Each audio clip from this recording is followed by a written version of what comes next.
Welcome back, Astro listeners, to StarLady Soul-Reader Network. This is Media Month. Hey, StarLady, we're going to get right into it because, this has been kind of an impactful month. We've got a lot of transits going on, a lot of forecasting webinars that we're very well noted for here at EAN.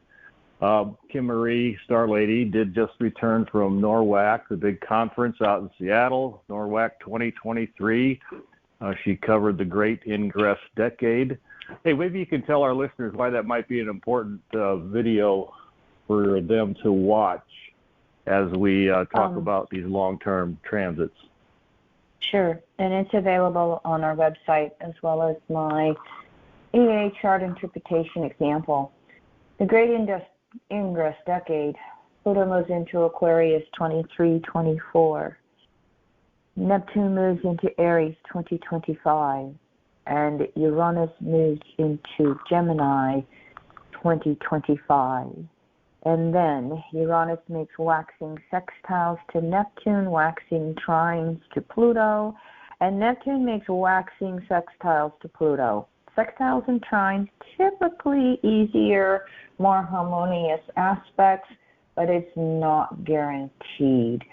Just the fact that these three planets, slow-moving, unconscious planets, change signs, it creates huge shifts for humanity. And so I went into that, kind of the tip of the iceberg in 75 minutes, but still a lot of bullet points to it. I'm actually going to do a longer workshop on it later this fall. It's a private workshop, but it will be available on our website afterwards. Yeah, so just find that on the Forecasting Webinars page. It's a drop-down menu under Webinars, and go to Forecasting. You'll see all of our past webinars there. You can pick them up. I hope the PDF has all the current and active links on the first page of that PDF. You can use the slides for printouts with a lot of value there.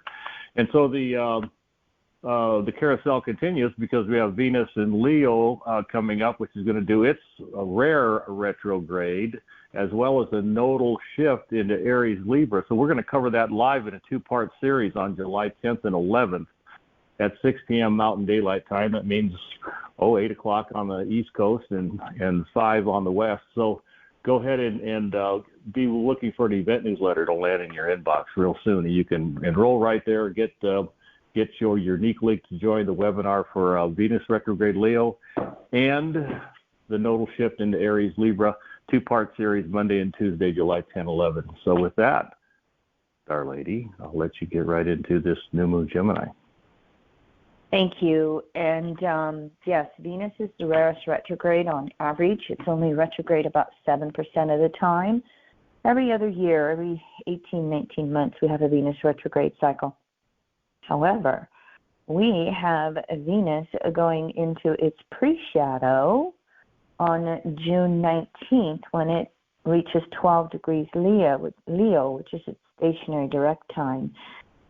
Venus is in Leo, June 5th, just went in, through October 8th. When we have a Venus retrograde in one sign, it takes 4 months to go through just that one sign of the zodiac. And so Venus in Leo, what about me? What about me? What about me? And when it goes retrograde, it's going to point towards that polarity Aquarius, which is going to ask me to become more objective about everyone and everything in my world.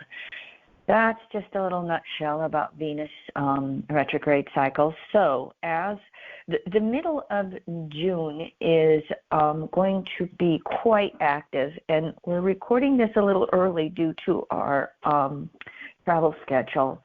Let me back up. Saturn goes stationary retrograde June 17th, 7 degrees Pisces. The new moon is June 17th at 27 degrees Gemini. We have Jupiter making one waxing sextile to Saturn June 19th. And then we have the summer solstice June 21st when the sun enters Cancer. So we've got a few days that are heading into the upcoming weekend, early next week, that are full of planetary activity.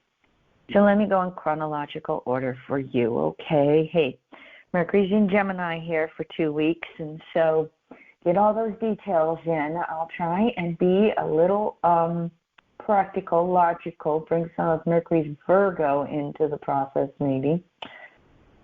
Saturn turns stationary retrograde June 17th, 7 degrees Pisces. Saturn's retrograde cycle is 4 months. It goes direct November 4th at 0.5 Pisces. This is the first of 3 Saturn retrograde cycles in Pisces. When Saturn turns retrograde, it's about throwing off old reality. It is about rebellion. It's about finding our own internalized authority versus all of the consensus society conditioning factors that Saturn falls into just by nature of being the last of the visible planets most of the time. Once in a while you can see Uranus. But the last of the visible planets, Saturn is that structure of our individuated consciousness in EA, what we can easily be consciously aware of. And so it's the boundaries of how we are wanting to structure our world at any time. And yes, that gets conditioned by society and family and friends and bosses, co-workers, you name it, our children. So Saturn retrograde is a classic rebellion time period. We're throwing off the boundary of consciousness and opening ourselves up to the unconsciousness. Chiron, Uranus, Neptune, Pluto, and all the other objects that are out there in our solar system now that we are starting to talk about. And so Saturn in Pisces, this is a huge surrender process. So when Saturn goes retrograde there and points to Virgo, it's asking us to not only break free, but it's asking us to put our feet on the ground and be practical, be real, do our work as we are wanting to strike out and find who we are in relationship to everyone else. Now, this comes on the heels of the new moon, as I said, 27 degrees Gemini on June 17th. And, I'm fond of saying that why Gemini is the twins, is it this or that, and it's that duality of all the air signs we have. Sometimes Gemini is about making decisions, and this, I am not that. It's a choice point in Gemini. And can we stand in our own authenticity? The Gemini mantra was I gather information with intuitive searching. I gather information with intuitive searching. So Gemini has to reach over to that polarity Sag to help it make those choices, to help make those choices that are highest and best for itself. Well, this new moon at 27 Gemini has Sun and Moon making waxing squares to Neptune at 27.5 Pisces. And Neptune is slowing down because it's going to go stationary retrograde June 30th at 27.5 Pisces. And so we are getting tidbits on this new moon in Gemini, information, consciousness sparking as this new moon squares Neptune, getting ready to go retrograde in Pisces. Neptune's finishing up its own transit through Pisces for 14 years. It'll go back and forth again into Aries in 2025. And so Neptune is kind of winding down a 165-year cycle of evolution through the zodiac. Neptune in Aries in 25-26 starts a brand new 165-year cycle. Neptune turning stationary retrograde is wanting to throw off conditioned beliefs that are deep within the unconsciousness. Now that's Neptune in general. Neptune in its own sign, Pisces, same thing. Wanting to throw off some of the deepest levels of our unconscious conditioning beliefs. And this can be lifetimes of it. Well, it just so happens that Saturn is balsamic Neptune. They are turning stationary retrograde and stationary direct quite close together.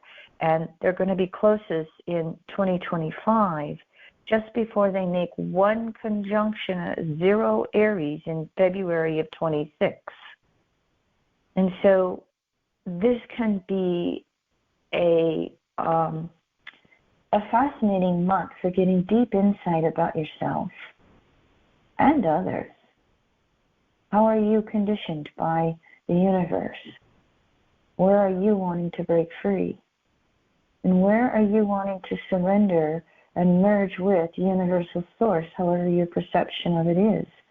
How are you wanting to co-create with universal source? And because this new moon is a first quarter square to Neptune, it's asking you to act upon your rebellion with Saturn retrograde. It's asking you to act upon however your conditioned beliefs are being revealed to you. How do you want to break free? You must put it into action. Now, in the midst of this, on June 19th, Jupiter makes one waxing sextile to Saturn. Jupiter's still hanging out with the North Node in Taurus. Jupiter's at 7 Taurus. Saturn is just retrograde at 7 Pisces. That waxing sextile is crescent phase. It's building. It is gestation of how Jupiter expansion and Saturn are boundaries which are being thrown wide open with it retrograde, are wanting to move forward and consciously creating our world. They had that one conjunction the end of 2020, winter solstice, at 0.5 Aquarius, if you remember. So these two are really, kind of the conscious planets driving us forward and creating our world. And Aquarius is about doing it differently. It can shut us down into trauma if we let it, or we can move forward with it. Which, by the way, just because we share personal things every so often, my brother-in-law passed on Monday, June 5th, after a 14-month battle with lung cancer. And we did his life celebration Saturday the 10th. He had 5 children, 3 of them with my sister. So it is continuing to be a busy month for us. Lots of family activity going on, lots of processing.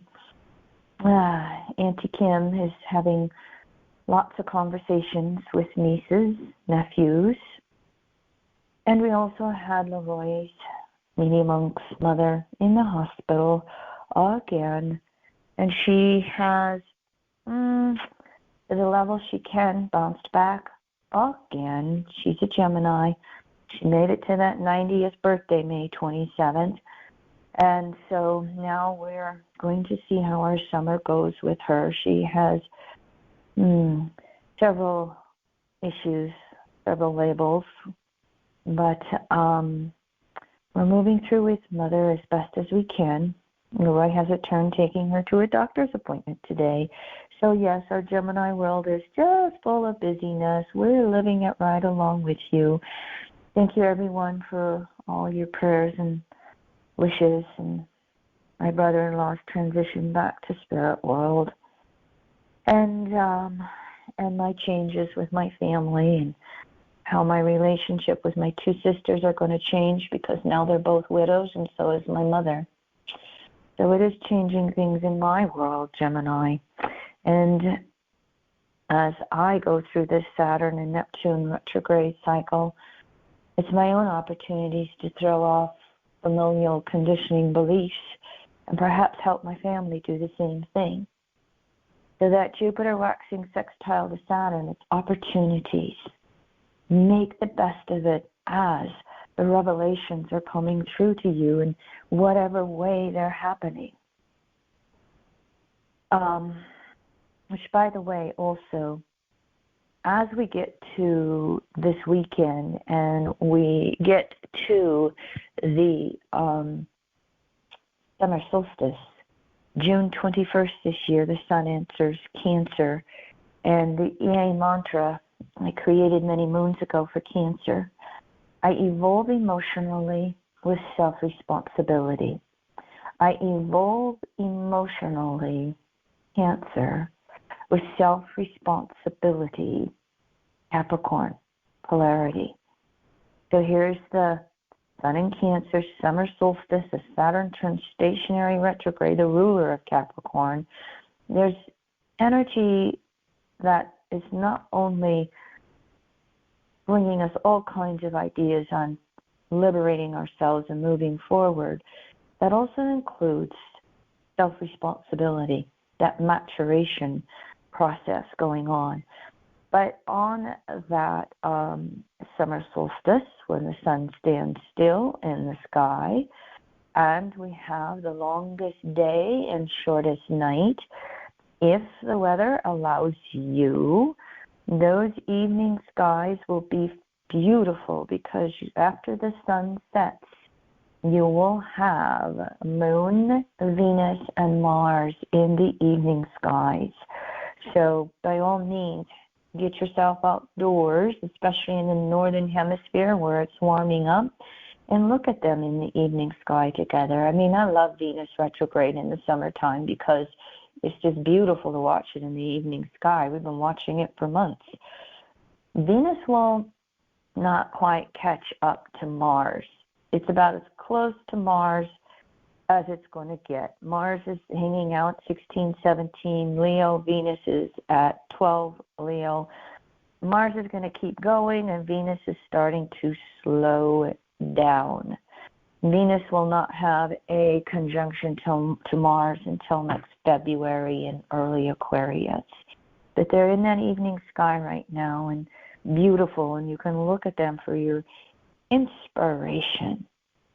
So we've got quite a mixture of air signs, Gemini, water signs, Cancer, and Pisces, that are active this month. So we're thinking and we're feeling, and we're thinking and we're feeling. And oh, by the way, as Meeting Monk said, the nodal axis is going to change signs. I got to get that date in my head. Early July here.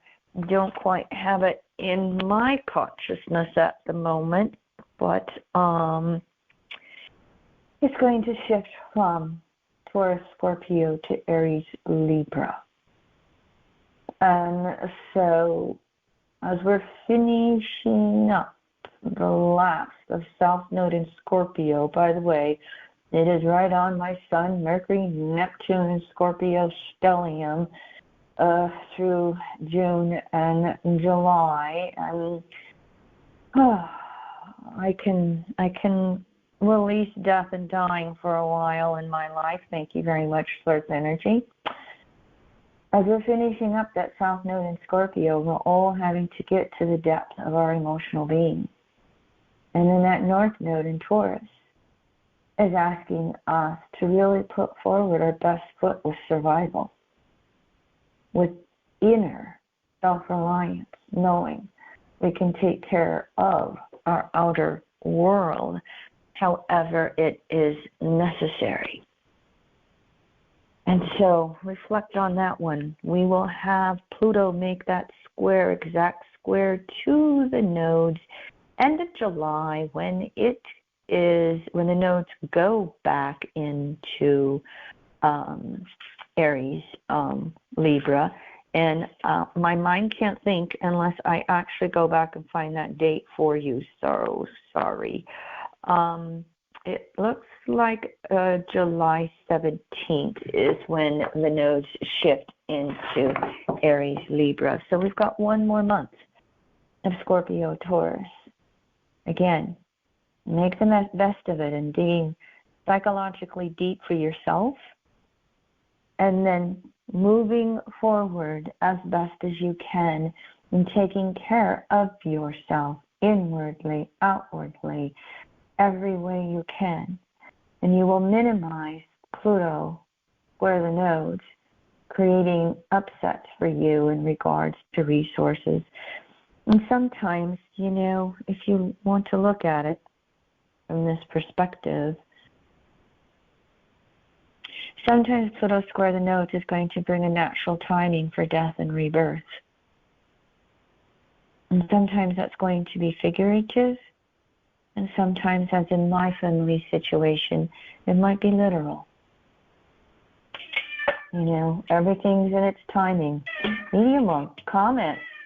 Phoenix wants to talk. Oh, yeah, open mic. We got a kitty on an open mic here. Did you know you unmuted yourself, sweetie? Well, we're multitasking. We're trying to get all the groceries together, the house cleaned, and the camper packed. So, yes, I've been taking advantage of this Gemini energy to swirl around myself. But I just think we can close and thank everybody for listening to the StarLady Soul-Reader Network. Remember, you can always pass these along to family, colleagues, and friends. And until next full moon, move with joy and passion on this somewhat mutable but always glorious journey to the core of our souls. Thanks for listening, everyone.